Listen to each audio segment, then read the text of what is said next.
Welcome to science Gamma. আশা করি তোমরা ভালোই আছো। তো আজকে আমাদের টপিক নিয়ে আলোচনা করা যাক। আমরা এখন ক্লাস 7 এর গণিত প্রবাহের পূর্ব পাঠের পুনরালোচনার যে নিজে করি 1.2 পৃষ্ঠা নাম্বার 7 সে অঙ্কগুলো করব। তো তার আগে বলি, তোমরা যারা এখনো এর আগের অঙ্কগুলো দেখোনি তারা সেই অঙ্কগুলো দেখার জন্য ভিডিওর ডেসক্রিপশনে লিংক দেওয়া আছে, সেখান থেকে দেখে নিতে পারো। তো চলো শুরু করি।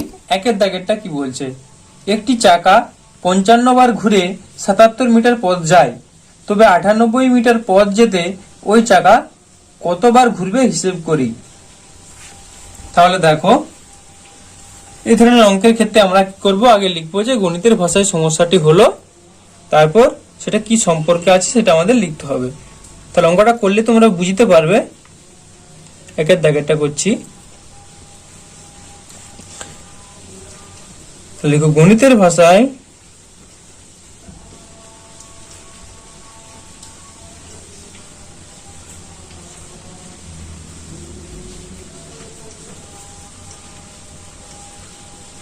সমস্যাটি হলো, দিয়ে তোমার সমস্যাটা লিখতে হবে, নাকি এদিকে লিখবো না, দূরত্বের এককটা কি হচ্ছে না, মিটার। আর এদিকে লিখছি চাকার ঘূর্ণন, মানে চাকাটা কতবার ঘুরছে, চাকার ঘূর্ণন। এখানটা ব্র্যাকেটে লিখো বার, কতবার ঘুরছে। হ্যাঁ, এবার দেখো 77 বার ঘুরছে, আর 77 মিটার গেলে তখন কতবার ঘুরছে না, 55 বার। কারণ কোশ্চেনে লেখা আছে একটি চাকা 55 বার ঘুরে 77 মিটার পথ যায়। তাহলে 77 মিটার পথ যাচ্ছে 55 বার ঘুরলে, তাহলে 98 মিটার যাবে, সেটা কত পাক ঘুরবে। দেখো 77 মিটার যদি দূরত্ব গেলে 55 বার ঘুরে, তাহলে 98 মিটার, এটা বেশি পথ, দূরত্ব 77 থেকে 98 বেশি, তাহলে দূরত্ব যখন বেড়ে যাচ্ছে তখন চাকার ঘূর্ণনটাও কি আরো বেশি ঘুরবে, যেহেতু বেশি রাস্তা যাচ্ছে। তাহলে আমরা লিখব দূরত্ব বাড়লে চাকার ঘূর্ণনও বাড়বে। দূরত্ব বাড়লে চাকার ঘূর্ণনও বাড়বে। তাই দূরত্ব এবং চাকার ঘূর্ণন সরল সম্পর্কে আছে, বা লিখতে পারো তাই এটি সরল সম্পর্কে আছে। তাই এটি সরল সম্পর্কে আছে। অতএব ঐকিক নিয়মে সমাধান করে পাই, ঐকিক নিয়মে সমাধান করে পাই এর ভাষাটা লিখব 77 মিটার পথ যেতে চাকাটি ঘুরে 55 বার। 77 মিটার পথ যেতে চাকাটি ঘুরে 55 বার। তাহলে 1 মিটার পথ যেতে চাকাটি ঘুরে, 1 মিটার পথ যেতে নিশ্চয়ই কম ঘুরবে, তাহলে 55/77 বার। এবার কত আছে, 98 আছে, তাহলে 98 মিটার পথ যেতে চাকাটি ঘুরে 55/77 গুণিত 98 বার। এবার কাটাকাটি করতে হবে। দেখো এটা 11 দিয়ে কাটাকাটি যাবে, তাহলে 11 দিয়ে কাটলে 5 11 55, 7 11 77। এটা হলো। এটাকে আবার কত দিয়ে কাটাকাটি যাবে, দেখো এটাকে আবার যাবে 7 7 14 98, তার মানে 14 হলো। তাহলে 14 × 5 সমান আমরা কত পাচ্ছি, সমান 5 × 14 সমান 5 14 70 বার।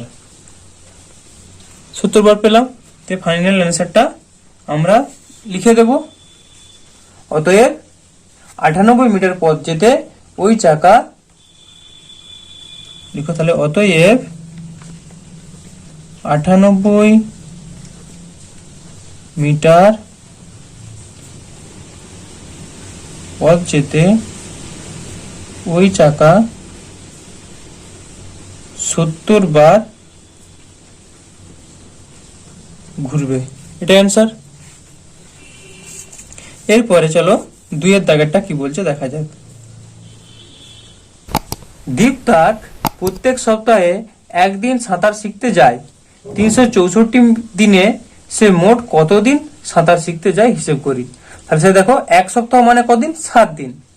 7 দিনের মধ্যে সে একদিন যায় সাঁতার শিখতে। তাহলে 7 দিনের মধ্যে একদিন গেলে 364 দিনের মধ্যে কতদিন সে যায়। তাহলে একই রকম লিখো আবার যে গণিতের ভাষায় সমস্যাটি হলো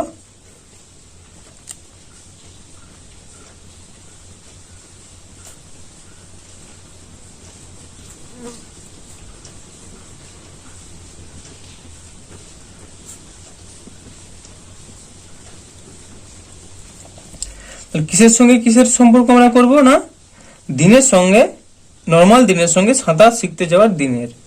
তাহলে এখানটা লিখবো দিন, আর এখানটা লিখবো সাঁতার শিখতে যাওয়ার দিন। সাঁতার শিখতে যাওয়ার দিন। তাহলে এখানে দেখো 1 সপ্তাহ, এই দিনের নিচে লিখছি 1 সপ্তাহ সমান 7 দিন। এটা সবাই জানো, আর লিখছি না, একবারে 7ও লিখতে পারো, আর নাহলে কেউ লিখতে পারো 1 সপ্তাহ সমান 7 দিন। 7 দিনের মধ্যে কদিন যাচ্ছে দেখো, 1 দিন যাচ্ছে। আর বলেছে কোশ্চেনে যে 364 দিনের মধ্যে কতদিন সে যাবে। তাহলে দেখো 7 দিনের মধ্যে যদি 1 দিন যায়, তাহলে এখানে দিন সংখ্যা যখন আরো বেশি হবে তখন এখানেও সে বেশি দিন যাবে, তাই না? তার মানে কি, এটা বাড়লে এখানেও বাড়ছে, বেশি দিন হলে সেও যাচ্ছে বেশি দিন। তার মানে দুটোই বাড়ছে, মানে কি এটা সরল সম্পর্ক। একই সঙ্গে যদি দুটোই বাড়ে বা একই সঙ্গে দুটোই কমে, তখনই আমরা বলবো সরল সম্পর্ক। একটা বাড়ছে একটা কমছে, বা একটা কমলে একটা বাড়ছে, সেই ক্ষেত্রে ব্যস্ত সম্পর্ক বলি। তাহলে এই ক্ষেত্রে দুটোই বাড়ছে মানে দুটো একই আছে, তাহলে সরল সম্পর্ক। তাহলে আমরা লিখবো দিনের সাথে সাঁতার শিখতে যাওয়ার দিন সরল সম্পর্কে আছে। নাহলে আগে লিখে দাও যে দিন বাড়লে সাঁতার শিখতে যাওয়ার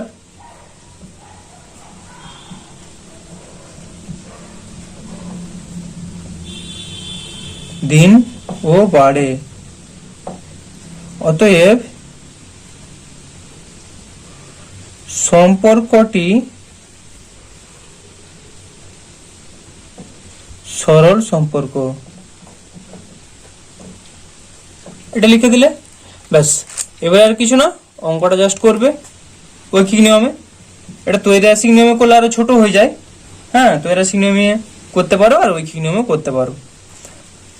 তাহলে একই রকম লিখবে, 7 দিনের মধ্যে সাঁতার শিখতে যায়।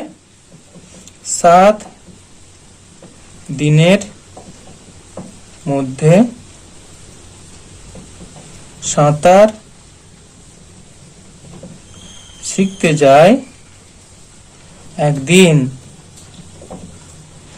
1 দিনের মধ্যে সাঁতার শিখতে যায়।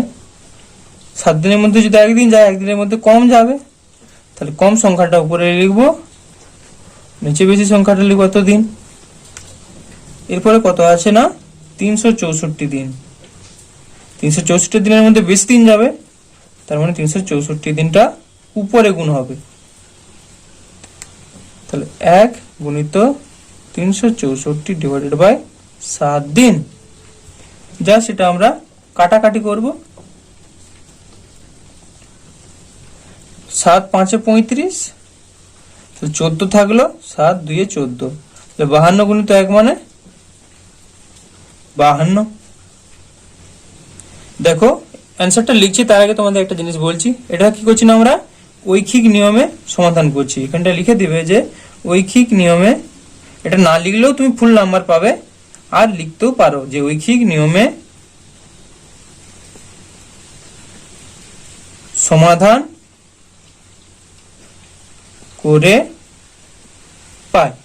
এই ভাষাটা লেখার পর অঙ্কটা করবে, না লিখলেও অবশ্য কোনো অসুবিধা নেই।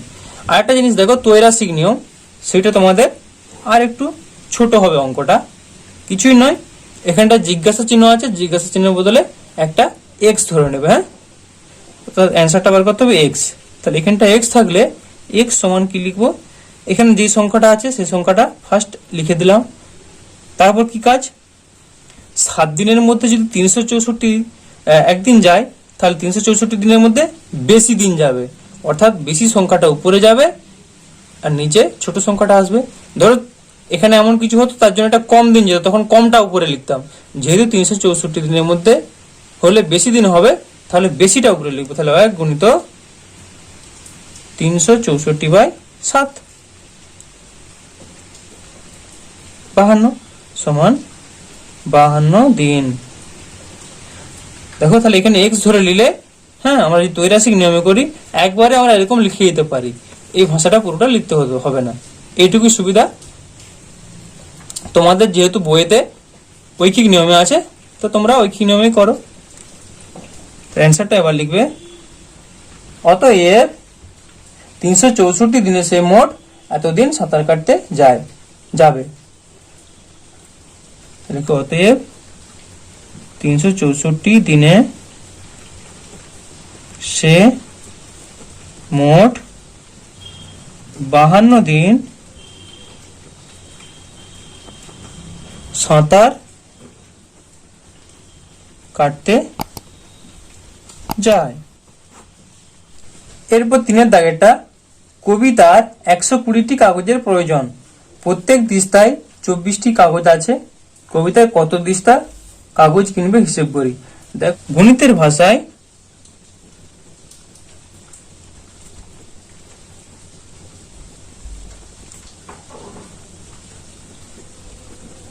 সমস্যাটি হলো, তাহলে এখানে লিখবো যে কাগজ, ব্র্যাকেটে লিখবো টি, আর এখানে লিখবো কাগজ, ব্র্যাকেটে লিখবো দিস্তা। তাহলে দেখো 24টা কাগজ মানে হচ্ছে 1 দিস্তা, তা লাগবে 120টা কাগজ, তাহলে 120টা কাগজ মানে কত দিস্তা, তাই না? তাহলে এখানে কাগজের পরিমাণ বাড়লে কাগজের দিস্তার পরিমাণও বাড়ে। তাহলে লিখো কাগজের সংখ্যা বাড়লে কাগজের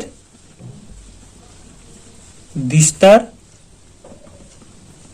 সংখ্যা বাড়ে। অতএব এটি সরল সম্পর্ক। অতএব এটি সরল সম্পর্ক। এবার লিখবে, অতএব ঐখিক নিয়মে সমাধান করে পাই, ঐখিক নিয়মে সমাধান করে পাই 24টি কাগজ সমান 1 দিস্তা।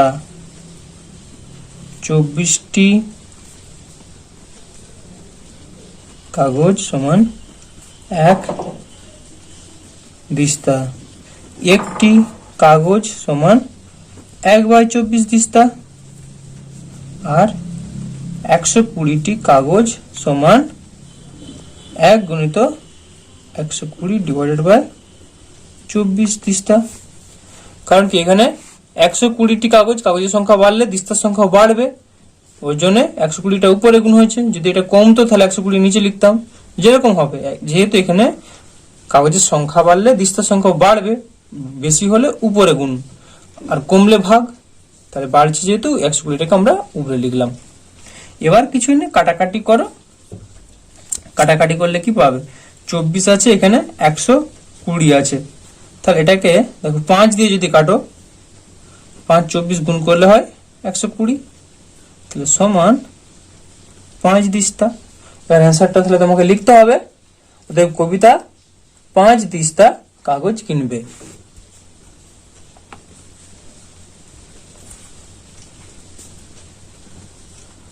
কবিতা 5 দিস্তা কাগজ কিনবে, এটা অ্যান্সার। এরপর 4-এর দাগেরটা। 4-এর দাগেরটা কি আছে দেখো, 1 ডজন ডিমের দাম 48 টাকা হলে 32টি ডিমের দাম কত হবে হিসেব করে দেখি। তাহলে দেখো, গণিতের ভাষায় সমস্যাটি হলো,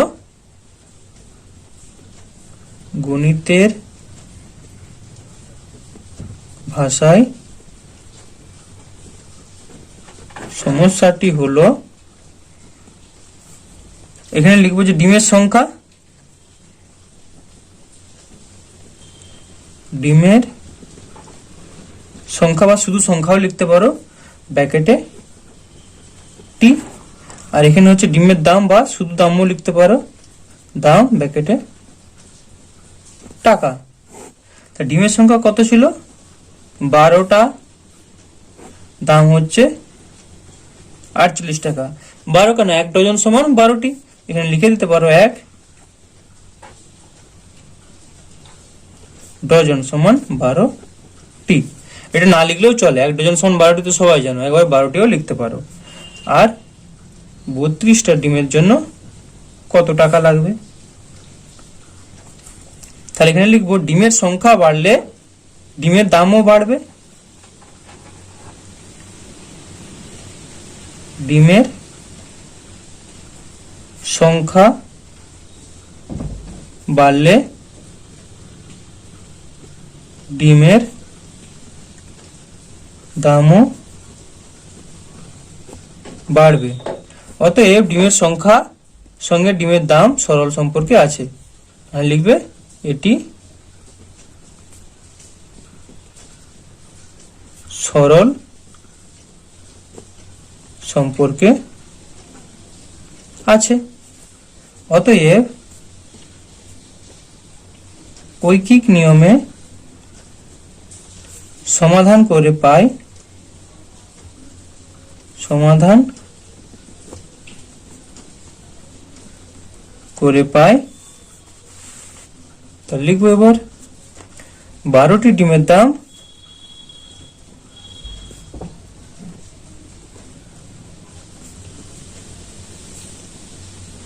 48 টাকা। একটা ডিমের দাম কত হবে? কম হবে। তাহলে একটা ডিমের দাম 48/12 টাকা, ওই জন্য ভাগ হচ্ছে। এবার কটা ডিম বলেছে? 32টা ডিমের দাম। তাহলে 32টি ডিমের দাম, আর তাহলে বেশি হবে, একটা ডিমের দাম যা ছিল তার থেকে বেশি হবে, বেশি হলে গুণ হয়। তাহলে 48/12 এর সঙ্গে গুণ 32। এবার জাস্ট কাটাকাটি করব। 12 4 12 48, 4 সমান 4 গুণিত 32 সমান 4 2 8 4 3 12, অর্থাৎ 128 টাকা। তাহলে অ্যান্সারটা লিখবে, অতএব 32টি ডিমের দাম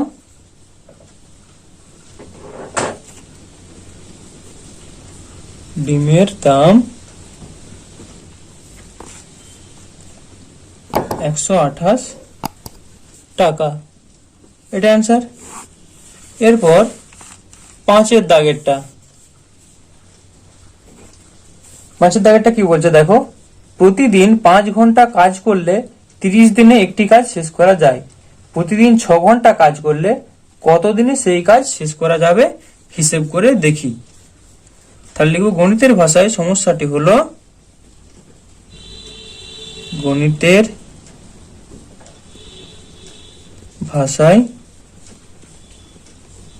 সমস্যাটি হলো, তাহলে এখানে লিখবো সময় ঘন্টা আর ব্র্যাকেটে সময় দিন। একবার লিখতে পারো শুধু যে ঘন্টা, সময়টা না লিখে ঘন্টা, আর এটা হচ্ছে দিন। তাহলে কি বলছে এখানে 5 ঘন্টা বলবো, 5 ঘন্টার জন্য 30 দিন লাগছে, 6 ঘন্টার জন্য কত দিন। ধরো তুমি যদি দিন 2 ঘন্টা করে অঙ্ক করো, তাহলে তোমার এই পুরো পূর্ব পাঠের পুনরালোচনাটা সারতে হচ্ছে তোমার 4 দিন সময় লাগে, দিন যদি তুমি 2 ঘন্টা করে অঙ্ক করো। এবার তুমি 2 ঘন্টার জায়গায় তুমি যদি 4 ঘন্টা করে দিন অঙ্ক করো, তাহলে তুমি কি আরো আগেই সারতে পারবে, অর্থাৎ তোমার 4 দিন লাগছিল, 4 দিনের কম দিনে তুমি সারতে পারবে। কারণ কি তুমি কাজের সময়টা বাড়িয়ে দিয়েছো। তার মানে তুমি যদি এখানে ঘন্টা অর্থাৎ এই সময়টা বাড়িয়ে দাও বা কাজের সময়টা বাড়িয়ে দাও, তাহলে তুমি আরো কম দিনেই অঙ্কটা কমপ্লিট করতে পারছো পুরো পূর্ব পাঠের পুনরালোচনাটাকে। তার মানে কি ঘন্টাটা বাড়ালে দিনটা কম লাগছে, কাজটা তো সমান কাজ। তাহলে আবার যদি তুমি ঘন্টাটা কমিয়ে দাও, তুমি 2 ঘন্টা করে দিন অঙ্ক করছিলে, তার জায়গায় যদি 1 ঘন্টা করে অঙ্ক করো, 2 ঘন্টা করে করলে তোমার যদি 4 দিন লাগে, তাহলে 1 ঘন্টা করে অঙ্ক করলে আর কত বেশি দিন লাগবে। তাহলে এটাই হচ্ছে এর ব্যাপারটা। তার মানে ঘন্টা বাড়লে দিন কমছে, ঘন্টা কমলে দিন বাড়ছে। তার মানে বিপরীত হচ্ছে, মানে এটা ব্যস্ত সম্পর্ক। ঘন্টা বাড়লে দিন কমে, ঘন্টা বেড়েছে, একটা কাজ বেশি ঘন্টা ধরে করছো, তার মানে কম দিনে হয়ে যাবে, দিন কমে। অতএব ঘন্টা ও দিনের মধ্যে ব্যস্ত সম্পর্ক। তুমি একবারও লিখে দিতে পারো এখানে ঘন্টা ও দিন ব্যস্ত সম্পর্কে আছে, এই ভাষাটা না লিখে দিয়েও লিখতে পারো। অতএব ঐকিক নিয়মে সমাধান করে পাই, আর ঐকিক নিয়মে সমাধান করে পাই, এটা অনেকে লিখে না, নাম্বার সবাই একই পাবে। তো কেউ যদি তোমরা চাও যে এত লিখবো না, তাও চলবে। অতএব ঐকিক নিয়মে সমাধান করে পাই। তাহলে কি লিখবো যে 5 ঘন্টা করে কাজ করলে 30 দিন লাগে, 5 ঘন্টা করে কাজ করলে 30 দিন লাগে। 1 ঘন্টা করে কাজ করলে বেশি দিন লাগবে। সেই কাজটা তুমি যদি মাত্র 1 ঘন্টা করো, তাহলে 30 গুণিত 5। আগেই বলছি দেখো, বেশি হলে গুণ, কম হলে ভাগ। তাহলে 1 ঘন্টা করে কাজ করলে বেশি দিন লাগবে, মানে গুণ করছি আমরা, দিন লাগে। এরপরে কত আছে না 6 ঘন্টা। 6 ঘন্টা করে কাজ করলে, দেখো 6 ঘন্টা করে কাজ করলে তাহলে সময়টা বাড়িয়ে দিচ্ছ, কম দিনেই হয়ে যাবে, কম মানে ভাগ। তো 30 গুণিত 5 ভাগ 6 দিন লাগে। এবার কাটাকাটি করো, 6 5 এ 30, তাহলে 5 5 সমান 5 5 এ 25 দিন। ওই উত্তরটা লিখে দিবে। অতএব 6 ঘন্টা করে কাজ করলে 25 দিন সময় লাগবে, এটা অ্যান্সার। এরপর 6 দাগেরটা কি বলছে দেখো, কোন সম্পত্তির মোট পরিমাণের 5/7 অংশের মূল্য 2825 টাকা, ওই সম্পত্তির মোট পরিমাণের 2/7 অংশের মূল্য কত টাকা হবে হিসেব করি। তাহলে আমাদের যেটা লিখতে হয়, গণিতের ভাষায় সমস্যাটি হলো, তাহলে এখানে কি লিখবো, সম্পত্তির পরিমাণ, সম্পত্তির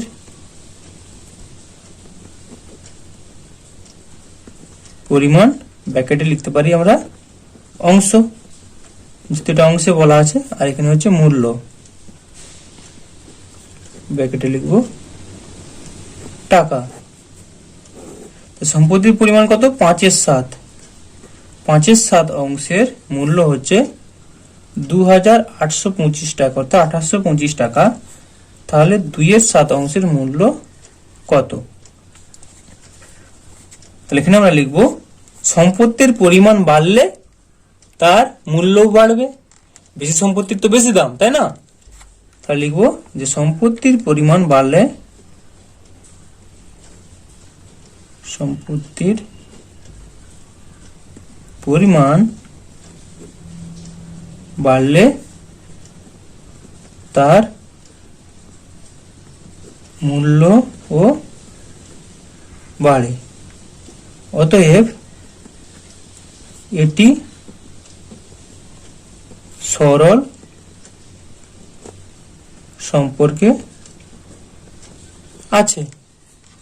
অতএব ঐকিক নিয়মে সমাধান করে পাই 5/7 অংশের মূল্য এত টাকা। 5/7 অংশ সম্পত্তির মূল্য 2825 টাকা। এক অংশ সম্পত্তির মূল্য, দেখো এত অংশের মূল্য যদি এত টাকা হয় তাহলে এক অংশের সম্পত্তির মূল্য 5/7 মানে কত? 7 ভাগে 5 ভাগ, তার মূল্য 2825 টাকা। তাহলে এক অংশের মূল্য হবে 2825 বাই 5/7 টাকা। এর কত ছিল? 2/7। 2/7 অংশ সম্পত্তির মূল্য, এটা কত ছিল? 2825 ডিভাইডেড বাই 5/7 গুণিত 2/7। এবার দেখো এটা কত আছে? ভাগ আকারে আছে। ভাগ থেকে গুণ করলে কি হয়? উল্টে যায়। তার মানে আমরা লিখতে পারি সমান 2825, এটা ভাজিত ছিল, গুণিত করলে হবে 7/5, 7/5, আর এটা যেমন ছিল গুণিত 2/7, 7 কেটে গেল। এটাকে 5 দিয়ে কাটাকাটি করব। 5 দিয়ে কাটাকাটি করলে দেখো হচ্ছে 5×5 = 25, তার মানে আর 26, 27, 28, 3 থাকছে 32। তাহলে 5, 6, 30 আর 2 থাকছে 5, 5 = 25। তাহলে 565 × 2। তাহলে এটা গুণ করলে পাচ্ছি আমরা 1130। তাহলে অ্যান্সারটা লিখবো। অতএব 2/7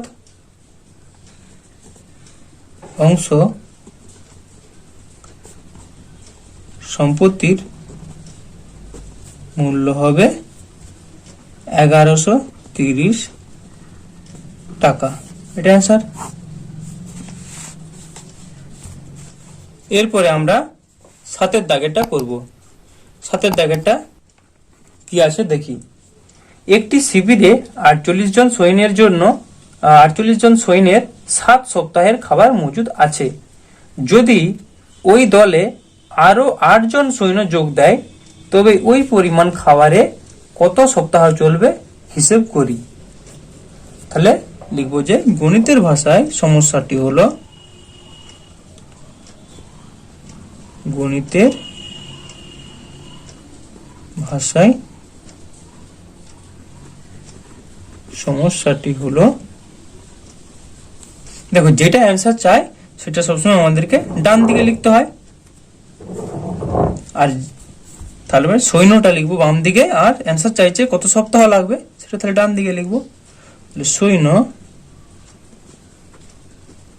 ব্র্যাকেটে হচ্ছে জন, আর ডান দিকে লিখছি সময় ব্র্যাকেটে সপ্তাহ। এবার দেখো কি বলেছে অঙ্কটা, আরেকবার ভালো করে বুঝো। একটি শিবিরে 48 জন সৈন্যের 7 সপ্তাহের খাবার মজুদ আছে। যদি দলে আরো 8 জন সৈন্য যোগ দেয়, তার মানে কি 48 জন সৈন্য তাদের খাবার 7 দিনের জন্য মজুদ আছে। এরপর আচ্ছা, এটা 7 সপ্তাহের জন্য মজুদ আছে। এরপর আরো 8 জন যোগ দিচ্ছে, তাহলে 48 প্লাস 8, তাদের জন্য কত সপ্তাহ লাগবে? 48 8 যোগ করলে পাচ্ছি 56 জন। 56 জনের কত সপ্তাহ লাগবে সেটা বার করতে হবে। তাহলে লিখবে সৈন্যের সংখ্যা বাড়লে এখানে সময়টা তাহলে কি হবে? কমবে। কারণ 48 জনের যদি 7 সপ্তাহ খাবারটা চলে, তাহলে 56 জন সৈন্যের সে খাবারটা আরো কম দিন চলবে। কারণ কি, 56 জন তো আরো বেশি খাবে, এর থেকে 56 তো বেশি, তো সে খাবারটা খুব 7 সপ্তাহের আগে শেষ হয়ে যাবে। তাহলে লিখবো যে সৈন্যের সংখ্যা বাড়লে মজুদ খাবারের সময় কমবে। মজুদ খাবারের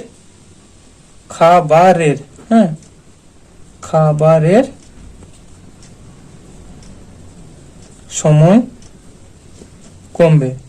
অতএব সৈন্যের সঙ্গে সপ্তাহ বা সময় যেটা খুশি লিখতে পারো, ব্যস্ত সম্পর্কে আছে। এবার লিখবো এখন বা এখন না লিখলেও হবে, ঐকিক নিয়মে সমাধান করে পায়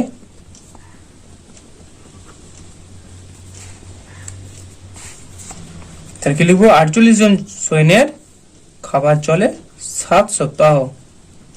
48 জন সৈন্যের খাবার চলে 7 সপ্তাহ। একজন সৈন্যের খাবারটা কত বেশি দিন চলবে? 7 গুণিত 48 সপ্তাহ। 48 জনের খাবারটা যদি একজনে খায় সেটা অনেক দিন যাবে তার, কিন্তু আবার আছে কত? 56 জন। 56 জন সৈন্যের খাবারটা তাহলে আরো কম দিন চলবে। 7 গুণিত 48 ডিভাইডেড বাই 56 সপ্তাহ। জাস্ট এটা কাটাকাটি করব। 7 8 তে 56 আর 6 8 তে 48, 8 6 6 8 তে 48, তাহলে সমান কত পাচ্ছি? 6 সপ্তাহ। অতএব অ্যান্সারটা লিখবো যে তবে ওই পরিমাণ খাবারে কত সপ্তাহ চলবে। অতএব তবে ওই পরিমাণ খাবারে 6 সপ্তাহ চলবে। দেখো, আমাদের তো এখানে বাড়িতে তুমি ইচ্ছা মতো খেতে পারছো, কোনো অসুবিধা নেই। ধরো কোনো সৈন্যদেরকে যখন এমন একটা জায়গা, কোনো একটা অপারেশনে পাঠানো হয়, সেখানে নির্দিষ্ট খাবার দিয়ে পাঠানো হয়। হ্যাঁ, ধরো যেই খাবারটা দিয়ে পাঠানো হয় তাহলে সেটা চলে যাবে। কিন্তু ধরো যুদ্ধ অনেকদিন ধরে চলছে, তখন কি হবে? খাবারের সংকট দেখা দেবে। ওই জন্য এই ধরনের অঙ্কগুলো এখানে দেওয়া আছে। এরপর 8 দাগেরটা কি আছে দেখো। একটি জাহাজে 50 জন নাবিকের 16 দিনের খাবার মজুদ আছে। 10 দিন পরে আরো 10 জন নাবিক তাদের সঙ্গে যোগ দিলেন। বাকি খাবারের বাকি যে খাবারটা পড়ে থাকছে, তাই বলছে সকলে আর কতদিন চলবে হিসেব করে দেখি। তাহলে যেরকম হয়, গণিতের ভাষায় সমস্যাটি হলো, আগে লিখব গণিতের ভাষায়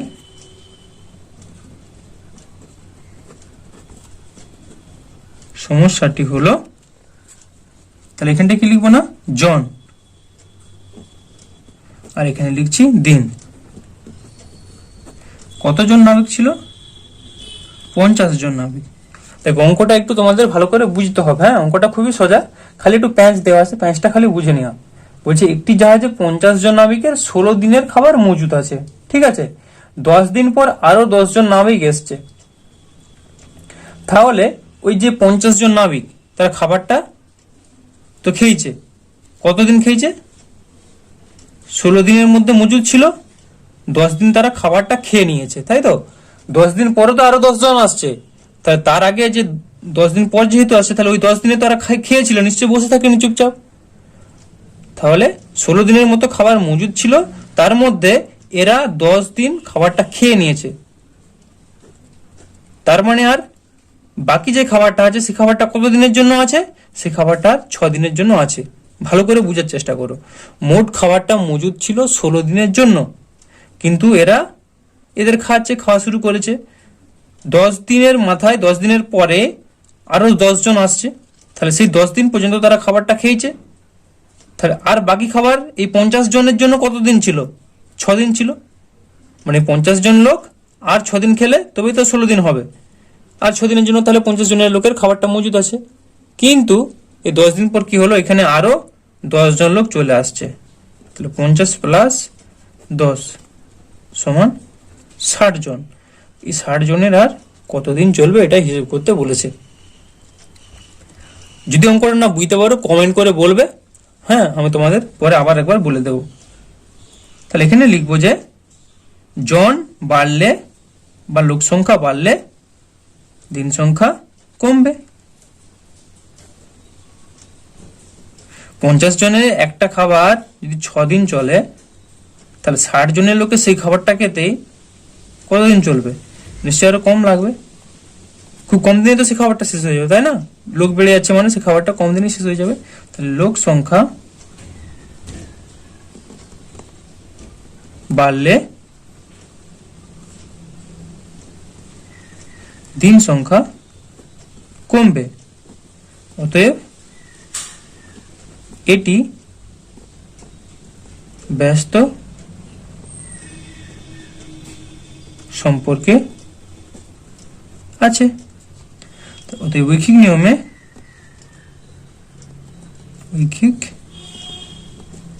নিয়মে সমাধান করে পাই। ঐখিক নিয়মে লিখবো যে 50 জন নাবিকের খাবার চলে 6 দিন। 50 জন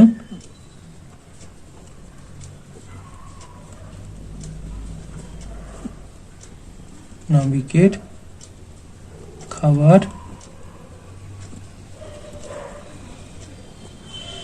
একজন নাবিকের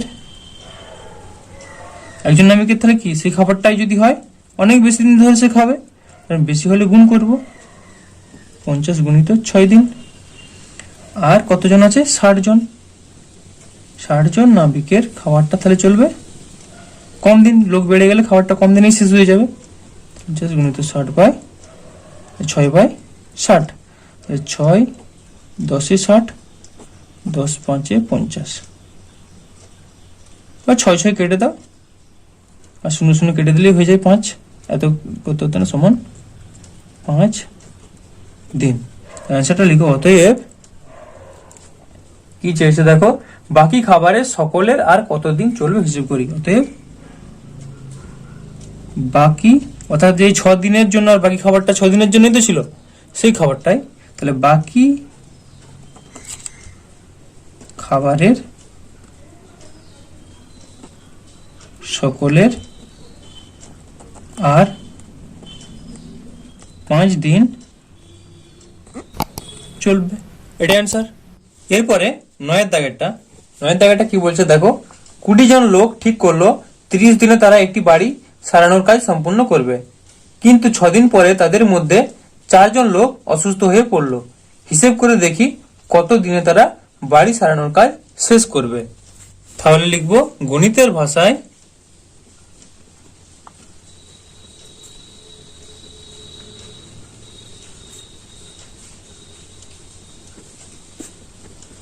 সমস্যাটি হলো, এখানে কি লিখবো? লোক ব্র্যাকেটে জন। আর যেটা অ্যান্সার বের করতে হয়, উত্তরটা সবসময় যেটা চাই উত্তর, সেটা ডান দিকে লিখবো। সময় 3। এবার দেখো অঙ্কটার মধ্যে একটু প্যাঁচ আছে। 20 জন লোক ঠিক করলো 30 দিনে তারা বাড়িটা সম্পূর্ণ করবে যে কাজটা আছে। তাই এটা ঠিক করেছে তারা 20 জন 30 দিনের মধ্যে ঠিক কাজটা কমপ্লিট করতে পারবে। কিন্তু 6 দিন পরে তাদের মধ্যে 8 জন অসুস্থ হয়ে পড়েছে। তাহলে 6 দিন পর 8 জন অসুস্থ হয়েছে মানে কি, তারা ফার্স্ট 6 দিন কাজ করেছে, 6 দিন কাজ করার পর তার 6 দিন কাজ হয়েছে আগে, সেটা জমা থাকলো। এরপর তাহলে 20 জন 6 দিন কাজ করেছে, অর্থাৎ 30-এর 6 দিন কাজ করলে আর কদিন থাকে, আর 24 দিন থাকে। 30 দিনে 6 দিন কাজ করা হয়ে গেছে, তাহলে আর 24 দিন বাকি থাকে। সেই সময় 8 জন লোক অসুস্থ হয়ে গেছে, তাহলে ছিল 20 জন, তাই 8 জন অসুস্থ হলে এটা মাইনাস করব, তার মানে থাকছে আর 12 জন। তাহলে এই 24 দিন এখানে রয়ে যাচ্ছে, কারণ 6 দিন কাজ হয়েছে, তাহলে আর 24 দিন আছে। আর এখানে সেই মুহূর্তে 8 জন অসুস্থ হয়ে গেছে, অর্থাৎ 12 জন আর আছে। তাহলে 12 জনের সেই ক্ষেত্রে কত দিন লাগবে। তাহলে দেখো এখানে যদি লোকের সংখ্যা কমে যায়, তখন কি সেই কাজটায় 7 থেকে বেশি দিন লেগে যাবে। তাহলে আমরা লিখব লোক সংখ্যা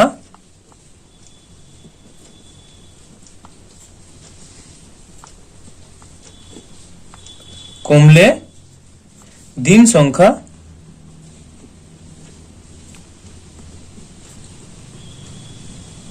বেশি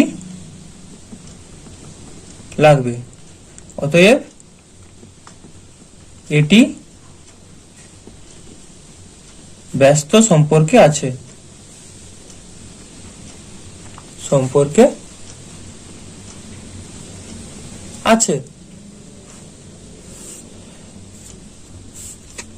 অর্থাৎ ঐখিক নিয়মে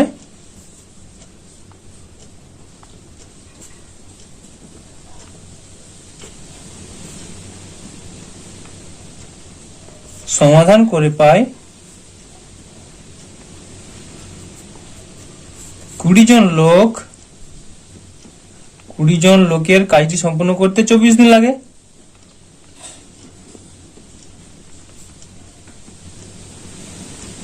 কাজটি সম্পূর্ণ করতে 24 দিন লাগছে।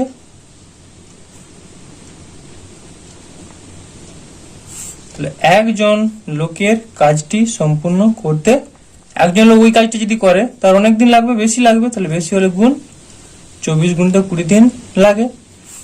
12 জন লোক সেই কাজটা করলে তাদের কতদিন লাগবে, আরো একই জনের যদি এতদিন লাগে, তাহলে 12 জনের কি হবে, কম দিন লাগবে। তাহলে কম হলে ভাগ 24 গুণিত 20 ভাজিত 12 দিন লাগবে।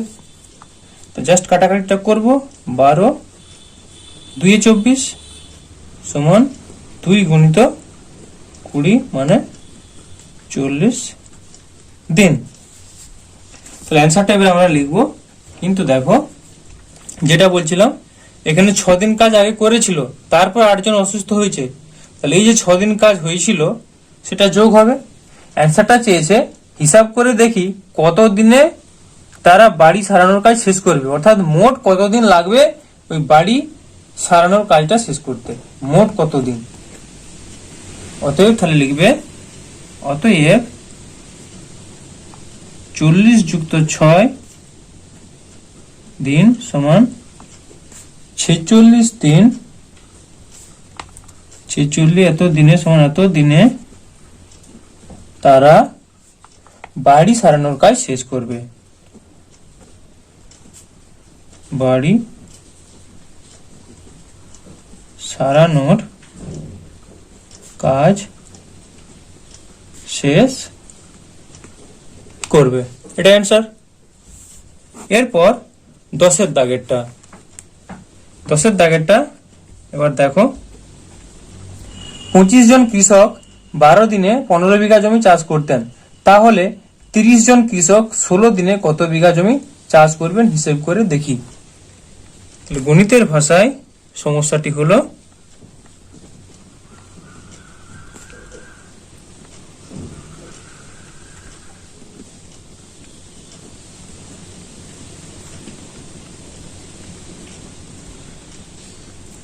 এখানে কি লিখবো, কৃষক চেয়েছে কত বিঘা, সেটা এবার ডান দিকে লিখবো। এটা লিখছি কৃষক, অর্থাৎ ব্র্যাকেট লিখবো জন, একবার শুধু জন এটাও লিখতে পারো, সময় ব্র্যাকেটে দিন, কেউ শুধু দিন বলেও লিখতে পারো, আর জমি না লিখে একবারে বিঘা লিখতে পারো, জমি ব্র্যাকেটে বিঘা। তাহলে কি হচ্ছে না, 25 জন কৃষকের 12 দিনে জমিটা চাষ করছে 15 বিঘা জমি। 30 জন কৃষক 16 দিন জমিটা চাইছে কত বিঘা। এবার দেখো 25 জন লোক যদি 15 বিঘা জমি চাষ করতে পারে, তাহলে 30 জন লোক আরো বেশি জমি চাষ করতে পারবে। তাহলে 25 থেকে 30 তো বেশি, তাহলে যখন কৃষকের সংখ্যা বাড়ছে জমি চাষ করার পরিমাণও বাড়ছে। আবার 12 দিনে যতটা জমি চাষ করবে 16 দিনে, যে 12 থেকে যেহেতু 16 বেশি, তাহলে দিন যখন বাড়ছে 16 দিনে আরো বেশি জমি চাষ করবে। তার মানে এটার সঙ্গেও জনের সঙ্গেও বিঘা সরল সম্পর্কে এবং দিনের সঙ্গেও বিঘা সরল সম্পর্কে আছে। তাহলে কি লিখবে, এখানে কৃষক সংখ্যা ও সময় বাড়লে জমির অর্থাৎ জমি চাষের পরিমাণ বাড়ে। তাহলে লিখো এখানে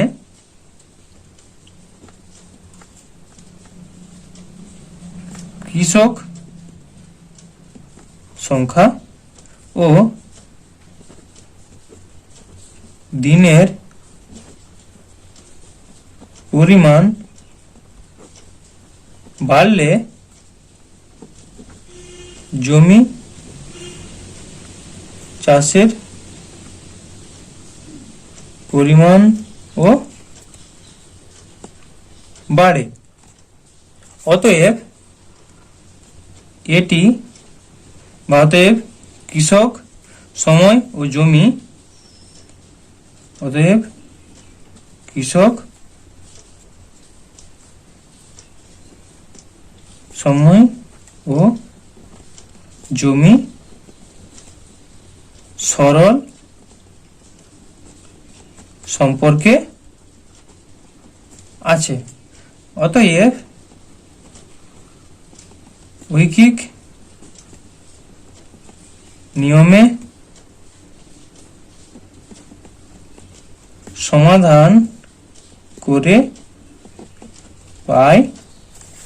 তাহলে কিভাবে এটা আমাদের সমাধান করতে হবে, কি লিখবো, 25 জন কৃষক 12 দিনে 15 বিঘা জমি চাষ করে। 25 জন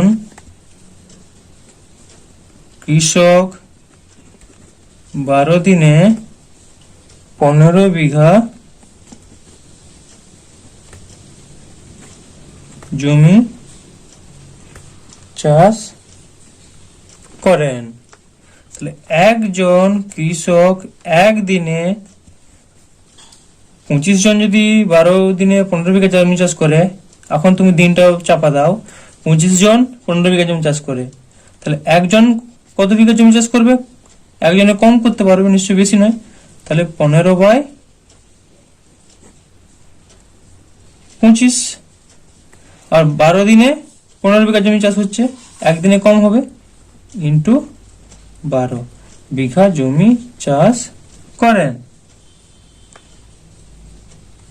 এরপর কত আছে, 30 জন কৃষক 16 দিনে।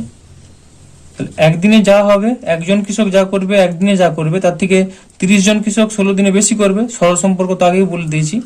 তাহলে এটা কত হবে, 15 গুণিত 30 গুণিত 16 ডিভাইডেড বাই নিচে হবে 25 গুণিত 12 সমান, কাটাকাটি করতে হবে। এবার দেখো, যদি 5 দিয়ে কাটো, 5 3 15, 5 5 25, আবার এটা কাটলে হবে 5 6 30, আবার দেখো এখানে 3 4 12 আবার 4 4 16, তাহলে উপরে কত থাকছে 6 আর 4 সমান 4 6 24 বিঘা। তাহলে অ্যান্সারটা লিখবে, এখানে জায়গাটা একটু কম আছে, অ্যান্সারটা কি লিখবে, অতএব কত বিঘা জমি চাষ করবেন হিসাব করে দেখি। তাহলে লিখছি অতএব 24 বিঘা জমি চাষ করবেন, এটা অ্যান্সার। তো তোমাদের আজকে আপাতত এই পর্যন্তই। আর যদি এই ভিডিওটি ভালো লেগে থাকে তাহলে ভিডিওটিকে লাইক করো, আর চ্যানেলে যদি নতুন হয়ে থাকো তাহলে এরকমই সম্পূর্ণ ভিডিও তোমাদের ক্লাস 7-এর সম্পূর্ণ অঙ্কের সিলেবাস কমপ্লিট করা হবে। সব অঙ্কগুলি পাওয়ার জন্য আমার চ্যানেলটিকে সাবস্ক্রাইব করো। ওকে, ভালো থাকো, ধন্যবাদ।